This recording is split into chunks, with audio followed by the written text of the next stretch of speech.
Hello, my beautiful authors, bestsellers in the making. How are you today? I am tuning in with you now to pre-record a masterclass because I'm on my way to Scotland in just a few hours, and I didn't want to leave you without something to contemplate and boost you forward this week. So we're going to talk about something we haven't covered yet.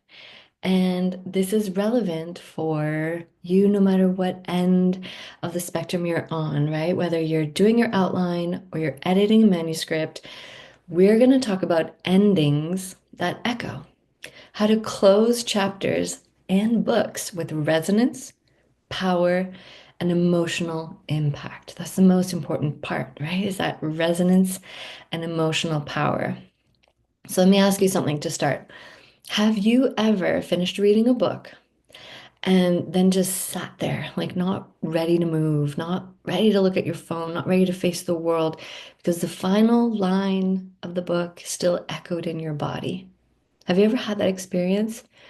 That is the power of a well-written ending, whether it's the end of a chapter or the end of a book. A strong ending has this reverberation ability. It's not just a period, the end. It's a pause that kind of lingers with you like a good meal, right? And what do? We recommend our new favorite restaurants to everyone we know. So I really am excited today in our masterclass to explore the art of endings that echo, the kind of endings that don't just tie up loose ends, but they hum with that emotion. And your chapter endings count too. They're like little micro finales in a way that leaves your reader stirred up, maybe even in tears. So we're going to go over how to get that done. But first, let's zoom out. Why do endings matter so much?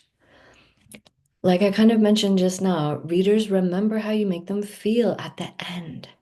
It's the feelings they carry in their day. It's the reason they recommend you and your book to a friend.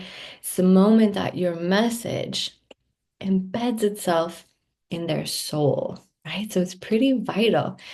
And when we're talking about chapter endings here, they're little mini echoes that keep them turning the page, contemplating, wanting to know what happens. It's like a soft thud, not a crash, not a fade out, but it's like a pulsing heartbeat.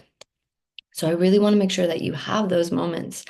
And even if you're just starting out your book or if you're trying to master the ending, know that it's never too late. It is always the right time. Some of the best books ever written started with the ending and then they mapped it backwards. Okay. So let's talk about three types of powerful endings.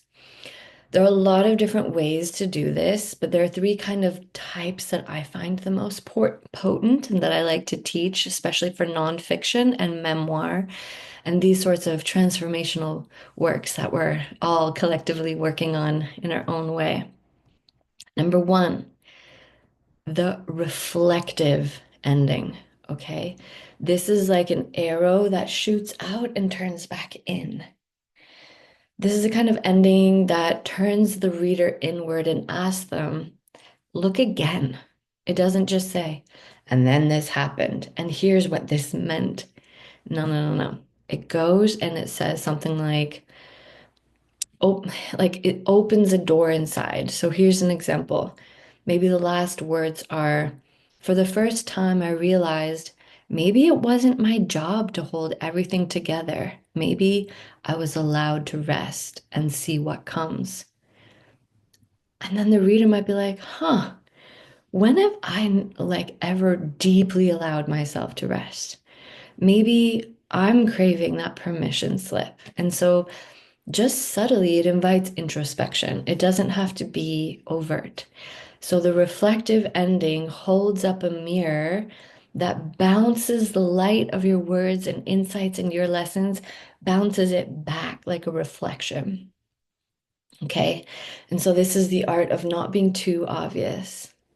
And I like to say the reflection gets to be the last piece of the puzzle. We don't want to take the person out of the action to have a whole bunch of reflection moments. But the end of the chapter is an appropriate time to have those zoom out kind of wow, aha moments, if that makes sense. Okay, number two. Two out of three types of endings that I find the most potent is an expansive ending. Imagine that you're walking and then opening a door into a whole new universe. It's an expansive opening door, opening portal kind of ending. It opens the door outward for the reader. And it says, what if there's more than this? What else is possible now? Where am I going to go from here? Right? Like, ooh, expansive thinking. So it offers the reader a breath of fresh air or a wider horizon. Okay. For example, your ending might say, if I could change, maybe others could too. And maybe, just maybe, we're not as alone as we think. And then it's like, ah, connection, the possibilities. So some of the words that cue this kind of feeling is I wonder. I wonder what was next. I wonder what's possible. What else? Okay. This is really, really good at the end of heavier chapters. So if you've really been in an emotional place with the reader during tough phases, consider ending with an expansive moment. That'll balance out some of the heaviness with this. Open vista, open horizon. Think about how it's going to land in their body. Is it going to make them go, ooh, that was a lot, or not? Maybe it'll be like, hmm. And this is all subtle, right? It's sometimes subconscious. It's just how we're making our readers feel and really tuning into that. So this is where you're becoming a professional writer in a whole new way. Okay, type of ending number three, and we'll get more into how to craft them in a second. But third type is the call to the soul ending. This is like, I don't know if you ever saw the Ellen DeGeneres skit that launched her career back in the day, but it's a phone call with God. This is a call to the soul. This is a call to the higher self. So I like to visualize this one as like a phone call up. So it's your gentle whisper to the reader's highest self. And it doesn't always make logical sense. It's more resonating spiritually and emotionally. So maybe it's something more poetic, like you could end, this is welcoming you into a version of yourself who already knows how to begin again. Listen for her. You're like, welcome into the new reality that you are remembering. And you're like, whoa, what does that mean? And it can be a little bit loopy on purpose. It can be a little bit esoteric and mystical out there on purpose just to trigger something. Another way to think about this kind of ending is like a transmission ending. Each word is chosen with a purpose, and it may not resonate in their mind so much as it resonates into their soul mind. Ooh. So it leaves them in a state of contemplation, right? So instead of like, what's possible, wonder, it's leaving them in a state of contemplation or maybe even awe because you're activating higher thoughts and a higher consciousness approach. Yeah, so we want to be sparse with these call to the soul endings. If they're too much, then the reader is going to feel ungrounded, but it's nice to pepper them in and really activate a higher feeling so that when they put the book down, they're like, I don't know why, I just feel so good when I read this author. I know you know. Okay, now let's talk a little bit about technique. I'm going to introduce you to five really easy ways that you can create a resonant ending. And this applies to all three techniques, all three types. Number one, echo back to the beginning, looping back to an image, a question, or something you opened the chapter with.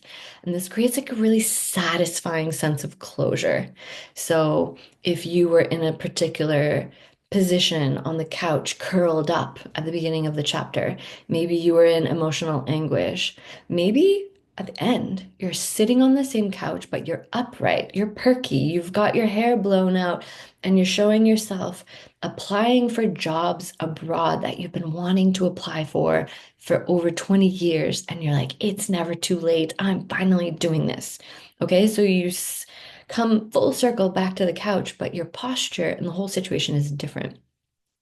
So that would be an image kind of looping, echoing back to the beginning. This can be something so simple, like maybe you're with your dog at the beginning of the chapter and it's a puppy, and then you're with your dog, or at the start of the chapter, it's a puppy, and by the end of the chapter, you've flashed forward and it's an older dog, and you can see some maturity, just different things.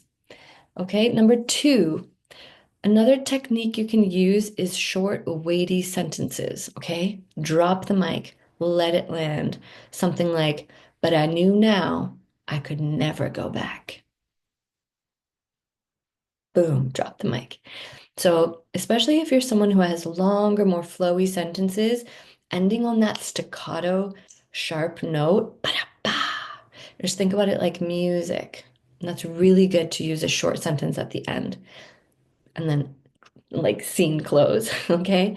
Another way to end a chapter that really keeps people emotionally involved is asking a rhetorical question. Like, what if this wasn't the end at all? Or what if I was never meant to have met her? And then just end the chapter. They'll be like, what just happened? What could this mean? Okay, number four, we can leave space.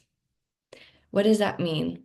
Sometimes it's what you're not saying that lingers, and you can leave physical space in your book between the lines. So you could have three short sentences and a lot of space in between that creates a kind of like silence. So as the reader reads, they get a sense of space with the white space, and you can trust their intuition to fill in the rest. Remember, trust your reader's intelligence, and they might find things in there that you didn't even put because it just came through you, right? So, an example of this would be to say, I stood there on the train tracks for a long time, and that door didn't close behind me. The silence that stayed said everything. Just like a lot of space between these three poignant ideas and the image of someone standing on the train tracks. Okay. Let the reader feel what's being said between the lines rather than you don't have to explain every emotion. I know it's tempting and we can really elaborate our emotions and say what we were feeling. And sometimes we forget to dive into description or like even introduce what the character was wearing. And by character, I mean person. It can be a memoir and it's still a character. So give them the gift of reflection, and space itself becomes part of the storytelling. And then the fifth technique to really craft beautiful endings of chapters and books is to write with poetic rhythm. Even if we're in nonfiction, you're not just ending a thought here, you're ending a feeling, a full spectrum. So play with cadence. This kind of is like what I said. If you're writing with longer, flowy sentences and a lot of rich description, end with some staccato, shorter sentences. Pa, pa, pa, pa, pa, pa, pa, pa, pa. So when you're listening to music, think, how is this similar to a book ending? How does a song sound when it ends? Where's the crescendo and then the silence? Okay. So here's an example of an ending from a book that I'm editing right now. She says, I walked out of that office without the apology I came for, but I carried something better, my own voice, clear and steady, finally speaking on my behalf. So that's the chapter ending.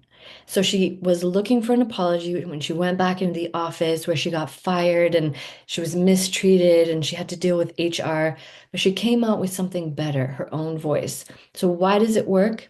It reflects on the whole scene, right? Because we had her going into the office, we saw what transpired, and it signals growth.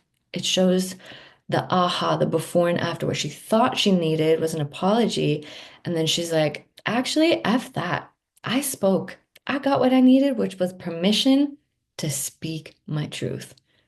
And then that's a really emotionally charged feeling, right? It ends in a grounded and yet a satisfying image of someone walking out these doors. And so it's reflective, but it's also opening. So it's a combination of two, reflective, and then it turns the mirror back on the reader like, huh, when have I actually been looking to be apologized to or looking for someone to give me something? And I didn't need that at all. I just needed to speak my truth. So that is an example of an ending that echoes. hmm So it's short, it's specific, it's powerful. Now it's your turn. Let's practice writing a story ending or a book chapter ending that echoes.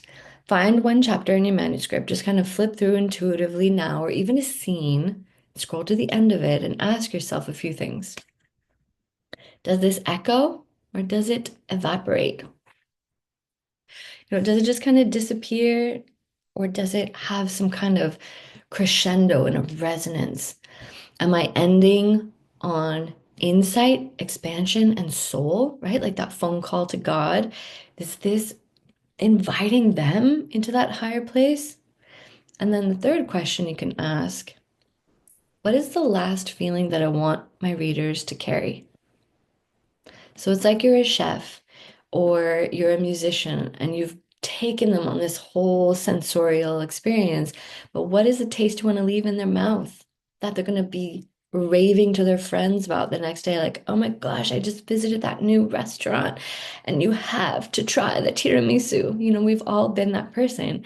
So what's your book version? Is it hopeful? Is it lit up? Is it, oh my goodness, my breakups are nothing compared to her? Or what is it? What is it? Feeling seen, feeling validated. So, my invitation here is just to write one new sentence that really brings the ending home and makes it breathe and have a heartbeat and makes it stay. Okay, so the three questions. Does this echo or does it evaporate? Am I ending on insight, expansion, and soul, or is it just a little bit empty? And what is the last feeling that I want my readers to carry here?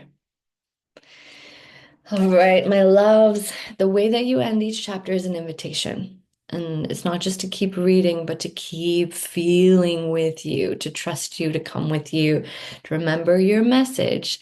So I really invite you to take 15 minutes, half an hour today, look at one passage, and just start getting in the habit of crafting these kinds of endings. Let that echo become part of your craft and what you're good at and how you trust yourself as a writer. Okay. Thank you so much for being here. In the beginning of June, our first Monday, June 2nd, we're going to have a special masterclass feature guest, Rachel Tudor, our very own somatic embodiment queen, pleasure queen. And I'm going to send you a reminder email, same time, same Zoom. All the links are going to be the same, but she's going to guide you through a practice that will take you into really deep somatic parts of yourself to the root of some self-worth and some unraveling that might benefit you as an author in the making. So we all have more layers of is my book going to work? Like, does anyone really care? Am I the one to deliver this message? Or is this stage too big for me? Am I ready for this? Like, whatever level you're at, you are going to continually expand, I hope.